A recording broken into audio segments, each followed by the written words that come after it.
Gautham Gambhir press meet கொடுத்த உடனே யங்ஸ்டர்ஸ்ல கன்சிஸ்டன்டா இருக்கணும். கன்சிஸ்டன்டா இருந்தாதாங்க டீமுக்குள்ள எடுக்க முடியும். என்னது இங்க பேசிக்கிட்டு இருக்கா அப்படின்ற மாதிரி ருத்ராஜ் கைக்வாட் கன்சிஸ்டன்டா இருந்தாரு. ஏன் அவரை எடுக்கலடே எங்களுக்கு தெரியல.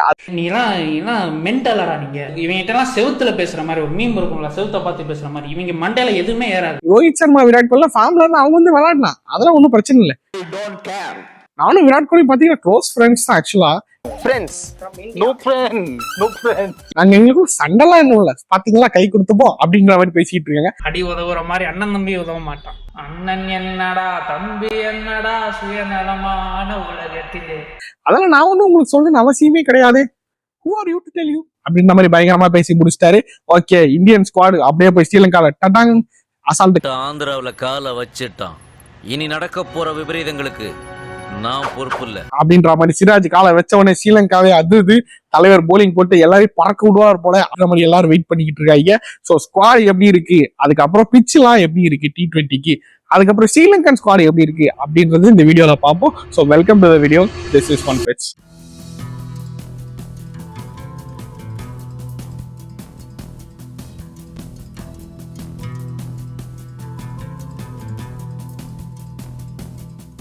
எல்லாரும் யார் மேல காண்டா இருக்காங்களோ, கில்லு மேல காண்டா இருக்காங்க.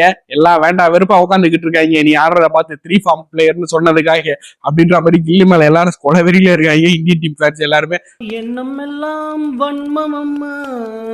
அதுக்கப்புறம் இன்னொருத்தர் மேல யாரு காண்டா இருக்காங்கன்னு பார்த்தா ரியான் பராக் மேலதான். என்ன இறக்குங்க, உன்னைய வந்து கொன்னு குளிக்கல வேணா இறக்குறேன், ஓப்பனிங்லாம் இறக்க முடியாது அப்படின்ற மாதிரி அவர் மேலே வெளியேறி இருக்காங்க. ஸோ அதுக்கப்புறம் பாத்தீங்கன்னா வாஷிங்டன் சுந்தர், உங்களுக்கே தெரியும் வாஷிங்டன் சுந்தர் ஓப்பனிங் சான்ஸ் கிடைக்குமா அப்படின்னு கேட்டீங்கன்னா எங்களுக்கு கிடைக்கும் தோணுது. ஏன்னா பேக்கப் ஓப்பனரே இல்ல, சும்மா ஒரு மேட்ச் ட்ரை பண்ணி பார்ப்போமே, தம்பிக்கு ஒரு வாய்ப்பு கொடுக்க அப்படின்ற மாதிரி அவர் இறக்கி ஓப்பனிங் எல்லாம் கூட எங்களுக்கு எனக்கா ஆண்டாவா உனக்கு எங்கேயோ மச்சம் இருக்குதுப்பா, கடவுளே கடவுளே அப்படின்ற மாதிரி அவர் ஃபீல் பண்றதுக்கு ஒரு சான்சஸ் இருக்கு. ஸோ அதுக்கப்புறம் பாத்தீங்கன்னா முக்கியமான ஒரு நம்பர் இருக்காரு, அவர்தான் ரவி பிஷ்னாய். ஸோ பிச் எப்படி இருக்கு அப்படின்றத கருத்துசாமி செக்மெண்ட்ல பார்ப்போம். அதுக்கு முன்னாடி ஸ்ரீலங்கன் செக்மெண்ட் ஒண்ணு இருக்கு. அது என்னன்னு பாத்தீங்கன்னா தம்பி அடி வாங்குறது வேணும்ல, அடி வாங்குறதுக்கா அப்படின்றாவே அசலங்காவை கேப்டனா போட்டாங்க. அவங்க டீம்ல வந்து இப்ப விளையாடுற எல்லாருமே கேப்டனா இருந்திருக்காங்க. தினேஷ் சண்டிமால் இருந்திருக்காரு, அதுக்கப்புறம் அமேஸ்கா பெர்னாண்டோ இருந்திருக்காரு, அதுக்கப்புறம் தீக்ஷனா இருந்திருக்காரு. எல்லாருக்குமே இவங்க கேப்டன் கொடுத்து பார்த்துட்டாங்க. அதுக்கப்புறம் பார்த்தா அடிவாங்க ஆளு 2 பேரும் புதுசா இவருக்கு கொடுத்துருக்காங்க. அந்த டீம்ல வந்து ஒரு பிரச்சனை இருக்கு. ஒரு ஃபார்ம்ல இருந்து எல்லாரும் வெளியே ஒரே டைம்ல வெளியே போனதுனால அந்த டீமே செத்துருச்சு. அவன் செத்துட்டான்டா தம்பி, ஒரு பங்காளி ஒரு காலத்துல நீ எப்படி இருந்த பின்னாடி இப்படி ஆயிட்டாரு. அந்த மாதிரி ஸ்ரீலங்கன் டீம் இப்ப பாத்தீங்கன்னா சும்மா பொழுதுபோக்கு விளையாடுற மாதிரி அவங்க கூட போய் எல்லாரும் விளையாடி ஃபார்ம் விளையாடி வந்துகிட்டு இருக்காங்க. சின்ன பசங்க இந்த அடி அடிக்கிற இசாக்கே போறா அப்படின்ற மாதிரி எல்லாரும் அடிட்டு அடிச்சு அந்த டீம் பெரிய ஃபார்முக்கு வந்துடுறாங்க. ஸோ அந்த டீம் எப்படி இருக்க போகுது அப்படின்றத இந்த கருத்து கந்தசாமி செக்மெண்ட்ல பார்ப்போம். வெல்கம் டு த கருத்து கந்தசாமி செக்மெண்ட். ஸோ பிச் எப்படி இருக்கும்ன்ற போத பார்ப்போம். பிச் வந்து ஸ்லோ இன் நேச்சரா தான் இருக்கும் அப்படின்ற மாதிரி தான் இருந்தது. ஏன்னா ரீசெண்டா நடந்த ஸ்ரீலங்கா T20 பிரீமியர் லீக் அப்படின்னு ஒன்று நடந்து அதுல வந்து பாத்தீங்கன்னா நிறைய ஸ்பின்னர்ஸ் தான் அந்த கிரவுண்ட்ல நிறைய விக்கெட்ஸ் எடுத்திருந்தாங்க.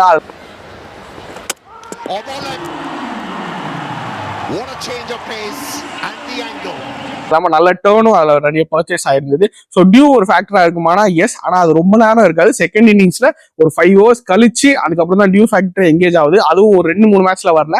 மொத்தமாக இந்த கிரவுண்ட்ல 4-5 மேட்ச் தான் நடந்தது. பட் ஆனா அதுல 2-3 மேட்ச் மட்டும் தான் டியூ இருந்தது, மற்ற மேட்சஸ்ல எதுலயுமே டியூ இல்ல. ஸோ எங்களுக்கு என்ன தோணுச்சுன்னா, ஸோ டியூ ஒரு ஃபேக்டரா இருக்காது. ஸோ பர்ச்சேஸ் அண்ட் ஸ்பின் அதான் ரொம்ப முக்கியமான ஃபேக்டரா இருக்கும். ஸோ அசரங்காவா இருக்கட்டும், அதுக்கப்புறம் முக்கியமான தீக்ஷனாவா இருக்கட்டும், 2 பேருமே முக்கியமான ரோல் பிளே பண்ணுவாங்க. அதுக்கப்புறம் நம்ம செல்லக்குட்டி இருக்காரு, அவர் தான் நம்ம பத்திரானா.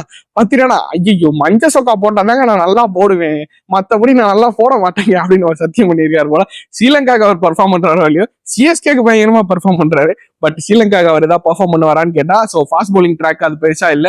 ஹிட் டெக் பண்ணாலும் சரி, ஓவர் வந்து ஸ்லோயர் ஒன்ஸ் போட்டாலும் சரி, ஸோ பிச்சஸ்க்கு பெருசா ஒரு இம்பாக்ட் இருக்காதுன்னு எங்களுக்கு தோணுச்சு.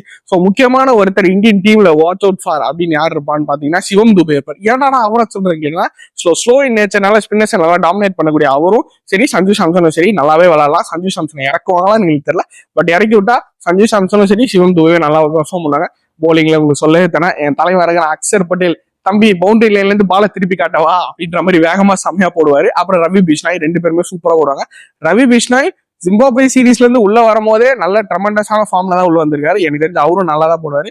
ஸோ சிராஜ் உங்களுக்கு தெரியும், ஸ்ரீலங்கானாலே தலைவனுக்கு ஒரு கொம்பு முளைச்ச மாதிரி பிறந்துருவாரு. ஸோ எங்களுக்கு தெரிஞ்சு சிராஜும் சரி இவங்களாம் நல்லா பெர்ஃபார்ம் பண்ணுவாங்க. ஒரு செட் ஆஃப் பிளேயர்ஸ் இந்தியாவில் நல்லாவே பெர்ஃபார்ம் பண்ணலாம்.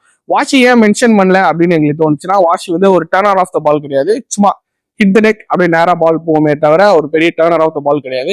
அவர் பெரிய இம்பாக்டா இருக்க மாட்டாரோன்னு எங்களுக்கு தோணுது. பட் லெட்ஸ் சி கேம்ல எப்படின்னா மாறலாம். ஸோ ஸ்ரீலங்கால யாருமே பெர்ஃபார்ம் பண்ண மாட்டாங்க நீங்க கேட்டீங்கன்னா, ஸ்ரீலங்கால வந்து அவாஷ்கா ஃபெர்னாண்டோன்னு ஒருத்தர் இருக்காரு, நிசாங்கான் ஒருத்தர் இருக்காரு. 2 பேட்ஸ்மேன்ஸுமே சூப்பரா பெர்ஃபார்ம் பண்ண நிறைய சான்சஸ் இருக்கு.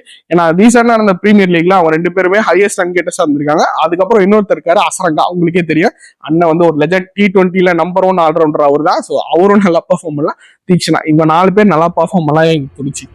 கருத்து கதை சாப்பி செக்னிக் சீரீஸ் எப்படி போகும்னு பாத்தீங்கன்னா, எல்லாருக்கும் சான்ஸ் கொடுத்து இந்தியன் டீம்ல நல்லா எக்ஸ்பிளைன் பண்றாங்களா இல்ல ஒரே ஸ்டெக் ஆஃப் டீம்ஸை வச்சு நேரா போயிடுறாங்களா அப்படின்றதே எங்களுக்கு தெரியல. ஏன்னா கௌதம் கம்பீர் அந்த டீம் எப்படி இந்த வழி நடத்த போறாரு, எப்படி கொண்டு போக போறாருன்னு தெரியல. ஸோ ஏத்தத்திலயும் இறக்கத்திலயும் கூட்டி போறானே, எந்த ஊருக்கா கூட்டி போற? இதோட 11 கிலோமீட்டர் ஆகி போச்சியா?